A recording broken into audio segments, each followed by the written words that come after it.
Hello, welcome back to Math Time with Professor Prime, and I'm your host as always, Professor Prime. Today we're going to talk about math in Final Fantasy XVI. We're going to talk about my experiences with it, why I think it's an awesome game, and we're going to talk about math.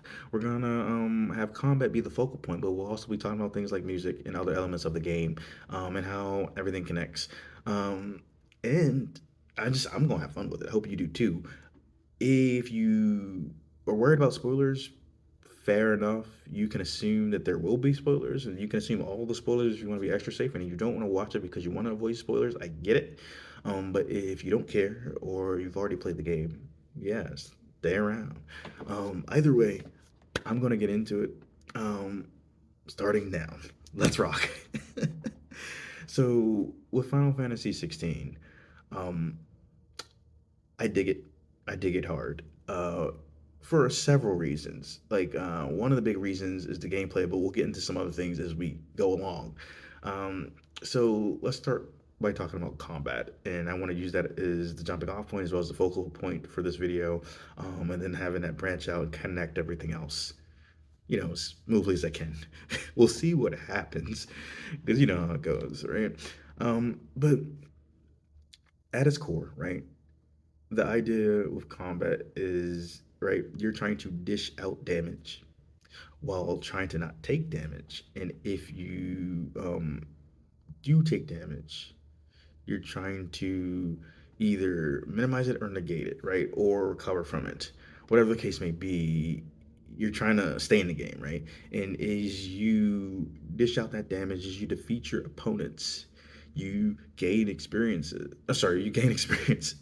Um, you gain money in some cases, and you level up and you get ability points along the way too, and we'll get into that in a bit. But the idea is like at its core, you're dishing out damage while trying to not take it, and there's so many things that are happening as that's happening, and the idea is you're doing this so you can progress through the game and have fun.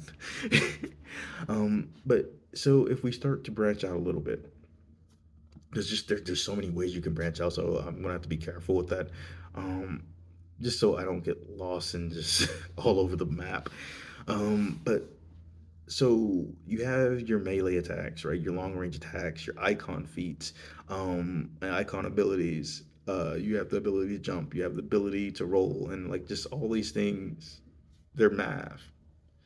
They're math presented to you as art, and that's a beautiful thing to me. Math that allows you to like navigate and experience. And I think that's awesome. So when you're in combat, right? Like I said, the big thing is you're trying to dish out damage, but so are your opponents. And so you have to decide what you want to do in that fight. You want to decide if you're going to use a melee attack. You want to decide if you're going to use a long range attack. You want to see what's going to be effective. And for the icon feats, they vary by the icon. Like some allow you to close the gap between you and your opponent, something that's mathematical in nature, right? You're dealing with speed, you're dealing with distance, dealing with time, all that. Um, and of course, if you're dealing with speed, you're dealing with distance, time by default. But I digress. Um, you're deciding what you want to do, and like some icon feeds allow you to maneuver differently, or block or do any number of other things. But the point is, it's another element to the gameplay, right? Because even though it's simple and it's like, hey, I'm dishing out damage, trying to not take it, you have to decide what attacks you're going to use. You have to decide if you're going to roll out of the way and evade, or you're going to jump. And if you jump, you're like, well, are you going to attack right after it? And if you do evade, it's like, are you going to be able to evade with the timing enough to do it perfectly so you can counter, right? Or so that you can like parry the attack or whatever the case may be, right? You want to be able to handle that. Um, and I think that's cool because like you have that simple idea of like, hey, I'm dishing out damage while trying not to take it. But you're like, oh, hey, what am I doing in the middle of combat, right? And then there's the idea of icon abilities, right? And you gain them throughout the game. And by getting more ability points, you can unlock more that allow more potential, right? Different combinations. Some allow you to like heal up. Some allow you to deal out massive damage. Some allow you to heal up while doing massive damage, and you can increase the attacks of these icon abilities. You can also decrease the cooldown time because that's an element of the icon abilities. These are powerful attacks, or they allow you to do something useful outside of damage as well. But the caveat is, you know, per fight, you're gonna have like two per icon, and you could equip up to three icons in your sets. We'll get into that too. But so you have three icons, and you can cycle through them pretty much instantaneously. Um, and each of them have two icon abilities that you could use, but they have cooldowns. So it's like you use them in the time of needs and know that you might not be able to do them again for a while. But that's not all. Because is you have all these just basic things to like attack and defend and heal and all that. Just with the basic things I mentioned, there's the idea of consumables, right? Because you have consumables like potions or high potions that allow you to recover your health. But you also have like different tonics that increase your strength by a certain amount for a certain amount of time. The same can be done with certain tonics about defense. And then there's the idea that you have another tonic that can increase the rate at which you're filling your limit gauge and for a certain amount of time. And we'll get into the limit gauge in a little bit. But my point is, like, the consumables allow you to do different effects, but that's not all either. So throughout the game, right, like, you're able to have, like, different weapons with, like, three accessories, right? And with those accessories, they have a bunch of different effects. And then your weapons have stats, just like you have stats, and we're gonna get into that. So there's a wide variety of effects that some of the accessories can give. Some allow you to increase the amount of money that you'll get, the rate that you're getting it at. Like, because I think like one might be like 15% more money, but this is an example. But then some other ones might increase the rate at which you're gaining your experience points, your ability points. Some might decrease the cooldown for certain icon abilities. Some um, I'm sorry. I was blanking. But my point is, they do a lot of things. Like, and some might increase your, attack or your defense, whatever the case may be. Now, for your weapons, the idea is that you want to get progressively better weapons, better attack, better defense, better capabilities. And so you can see the stats of your weapons, and as you're going and you're battling and you're defeating your opponents, you're gaining experience, you're leveling up, you're doing all these things, you're also accruing resources and being able to forge better weapons given the material that you have. And now back to your attributes, because I mentioned it briefly, just like you have them. So you have your attributes, your stats, right? You have things like strength, um, things like vitality, attack, defense, stagger, will, and all that good stuff, right? And so they increase is you level up and you gain experience by winning your battles, but also completing side quests and things of that nature, just progressing through the story. And they also could increase with different items, different weapons. So there's so much to consider as you're going, and it's like not unique to Final Fantasy, just that idea, but it's just like it's cool stuff, right? Because again, the basic idea is you want to dish out damage while not taking damage. But you also have to consider what you're doing in combat, what suits your style, what suits the situation. And you have your stats, and your opponents have their stats. You're leveling up as you go on, and so are they. And there are also different ways for them to attack, just like there's different ways for you to attack. And so you're doing all this just on the base level. And you're gaining resources, you're doing side quests, and when you do those side quests, right, like you're gaining experience points and you're leveling up through those as well. But not only that, you're getting some items that you might not have gotten. So it's a to me a good investment of your time, right? Because you got to decide, well, hey, am I going to spend time on this mission? Am I going to spend time doing that? Am I going to risk this, risk that? And I think it is it's worth it. And in addition to just getting experience and money and ability points, and some items that you might not normally get, You can also take on some mission that lead to you increasing the amount of consumables you have or their potency. And speaking of the consumables, going back to that for a second, you have the idea that you only have a certain amount. Um, just for example, like say for the potions, right? You might have something like three to start or four, I forget.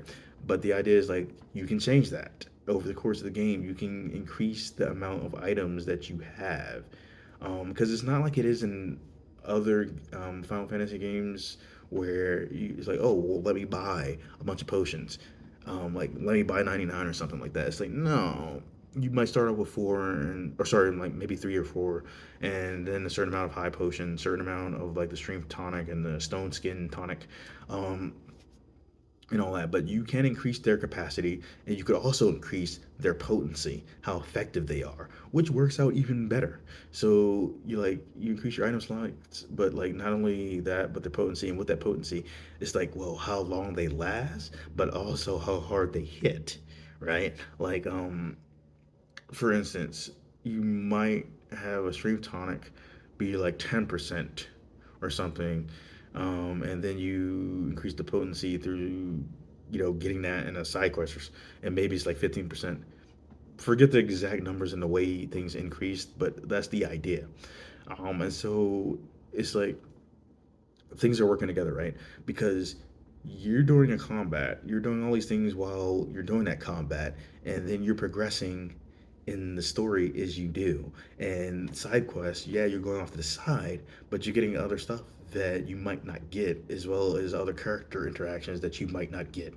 And I think that's cool. And also, one of the beautiful parts about gaming is it gives you this unique opportunity to practice and build empathy. You're literally in someone else's shoes. Right? You're growing as they're growing, and I think that's cool. I think that's phenomenal.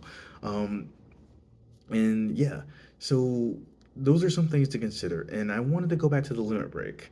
So the idea in this game is like, right, there's a lot going on. Give me a second.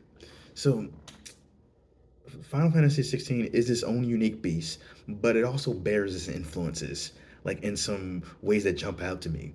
Like it's Final Fantasy, sure, but it's like Final Fantasy meets Devil May Cry meets Dragon Ball Z meets Game of Thrones meets Digimon Season 4 or Digimon Frontier if you prefer.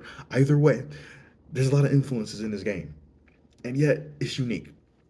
And so one of the things is right, like you have the idea of icons, and they're the same thing as summons, same thing as espers. They different names, same idea.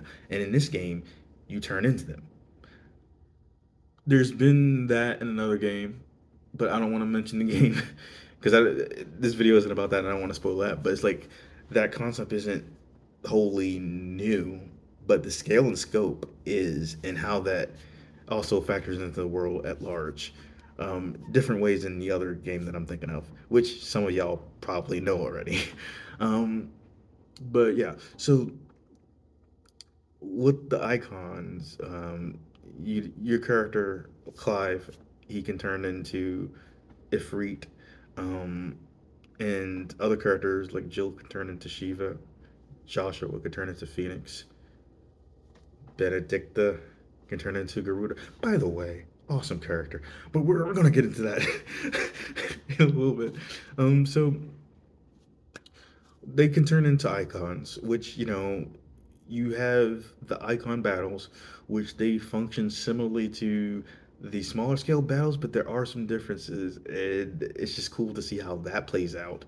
But I bring them up partially because they're a huge part of the game, but there's the idea that like when people are turning into their icon form, right? They don't have to go all the way with that.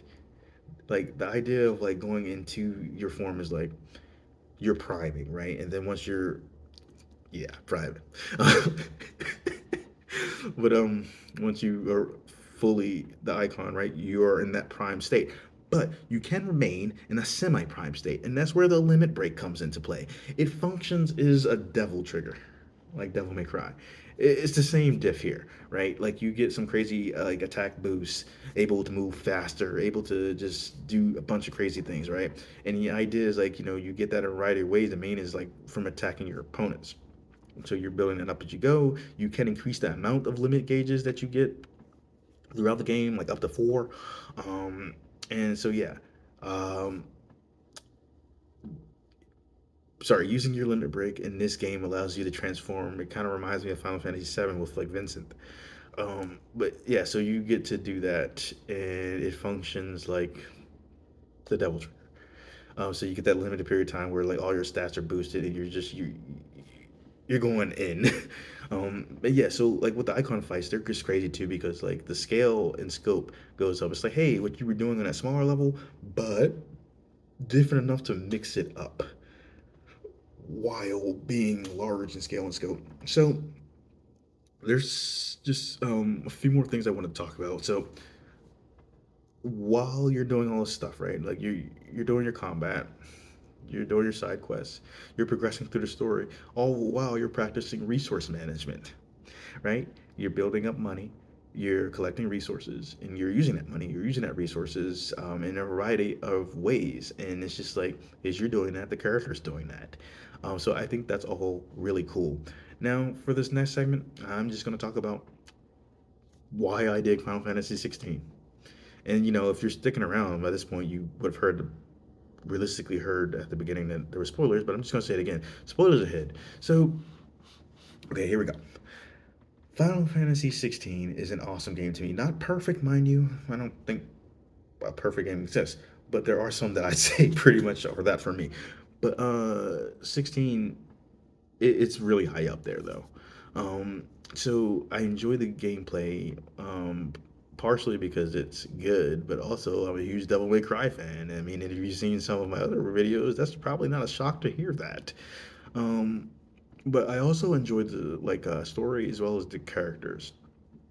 Like, um, I mentioned Benedicta earlier. She was an awesome character, not in the story long enough for my perspective, but she was cool. Like, I think the villains were interesting. I'm gonna start there just because I was talking about Benedicta. Like, I thought she was interesting. Like, Clive and Joshua's mom, Lady Rosenfield or Rosefield. Like, she was a horrible person, but an interesting character. Um, I didn't like the big bad. I didn't like Ultima. He was lame in so many ways. But to focus on the heroes, because you spend the most time with them throughout the game. Um, oh, I didn't like Barnabas either. But to focus on the heroes though, like Clive, he's interesting as a protagonist, interesting as the main character because like he's probably one of the least broody protagonists in Final Fantasy. There was a period in the game where he does get pretty broody, and like I was talking to one of my friends about it. I'm like, "What happened, Clive? You had one job," and she's like, "Yeah, one job." But and it's just like really cool too because like I got to as I was playing Final Fantasy 16, there were some friends that I had that had already beaten the game, so I got to talk to different people about that and get their perspective on it. And they were cool about spoilers, so it was just like that was awesome to like talk back and forth with people. Um, so yeah, 16 is awesome. So now that I talked about Clive for a little bit, like he's an interesting character. I think he was a good protagonist. He was like pretty humble dude, mostly not broody. Jill, Jill is awesome. Uh, she she grew up with Clive and Joshua, and and Joshua's he's a cool character too. Um, Jill was like awesome throughout that game, and Joshua when he was in it, he was cool. Balanced. Well, Jill and Joshua kind of balance out Clive in some ways. Sid, like, there's a point in the game where he's not in it anymore, but for the time that he's there, he's a fun character. Like the banter that Clive and Sid have. They can have like on the road show. It was good stuff.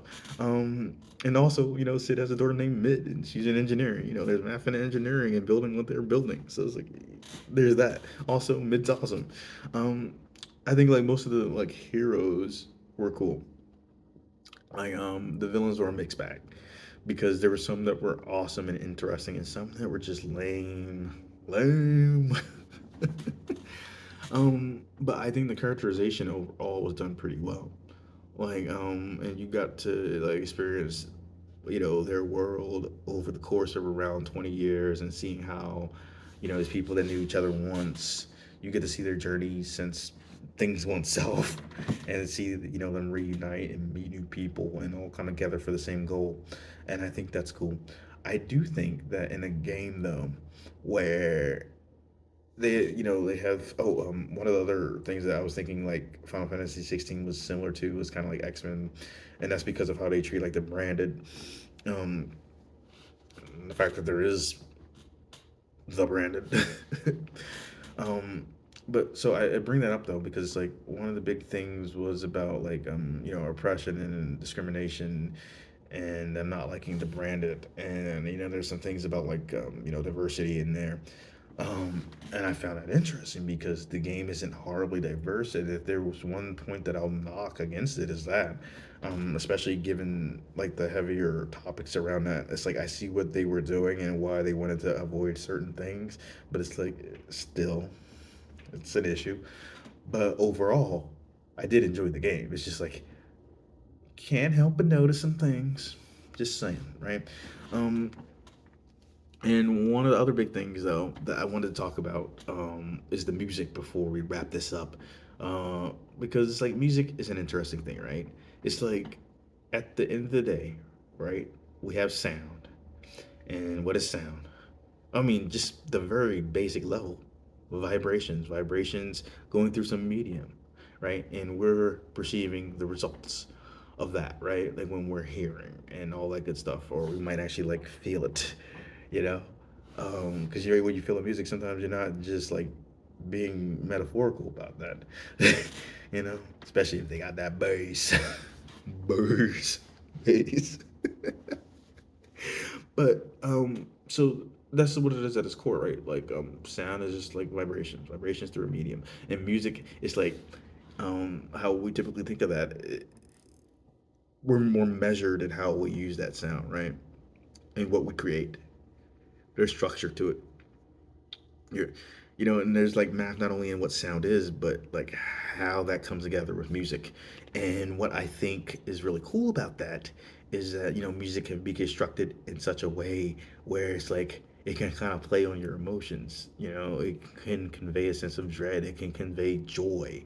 It could really deepen the level of empathy that you're having in any situation, but like notably gaming. And I think that's really cool because like how these songs are constructed is fascinating to me because like not only do you have the idea of just like music and it being sound, but you have the idea of like, hey, we're measuring things out, right? We have this note, that note, and that note is being held for this long, that long, and it's constructed in this pattern, right? It has this rhythm, it has this flow, this melody, and we have different instruments coming together, and different parts of the song coming in and coming out, right? And all of it being tied together to give an experience. And the music in Final Fantasy 16 is top notch. And one of the really cool things I like is like one, the basic battle theme. It's just awesome, right? But you go up to the boss battle theme and then like the icon battle theme, like the really like the ones that you hear a lot throughout the game, and you'll notice certain motifs, certain pieces of music that jump out at you. As signatures used in different ways throughout those songs, right? Because they're all like all three, right, are different songs, but they have those common elements that tie them together. And I think that's a beautiful thing. And like those songs hit me, and even amongst the other songs in that game, because again, like the soundtrack overall is stellar. It's got good music. It's well composed. It's used effectively. But the battle themes like that I'm thinking of, like they hit right, and I think that's cool. I think that's awesome. So I think I've gone on long enough. My personal opinion. So if you want to talk about Final Fantasy 16, you want to talk about math, please feel free to do so. I hope you enjoyed the video. If you stayed this long, and I'll see you in the future. Professor Prime out.